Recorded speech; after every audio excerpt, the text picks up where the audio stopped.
Yes, this is the geno cleaning. The kids are busy scrubbing, cleaning the pit latrine.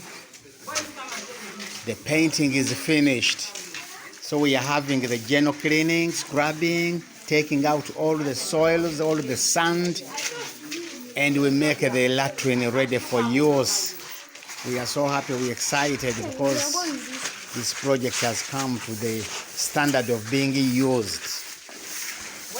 You can see these are the walls, well painted, and the kids are busy. They are cleaning. So we thank the Lord for the provision. These are now the rooms. You remember, I'm on the wing for boys. This is how beautiful the inside looks like after the painting. And anytime this week, we are going to start using our facility.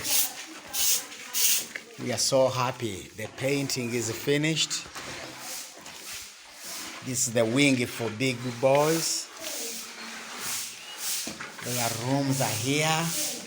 The rooms are big enough. The rooms are big enough and they are clean. I guess this project can serve for about 25 to 30 years.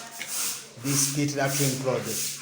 And from the pit latrine in the future, who knows? We can go for a flush toilet. So this is a project which is big enough.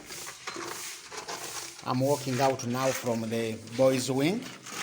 I want quickly to show you the girls' wing. Everyone is busy. What we are doing now is the final cleaning. Taking out every dirt. Everybody is excited. There's a happy cleaning. This is the wing for girls. This is the wing.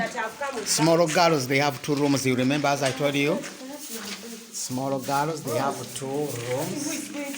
This is room number 1. This is room number 1. And here is room number 2. Room number 2 for girls is here. Okay. This is inside the room. This is inside the room and the whole place. Everything looks beautiful. I want to take you today to the wing to the female adults.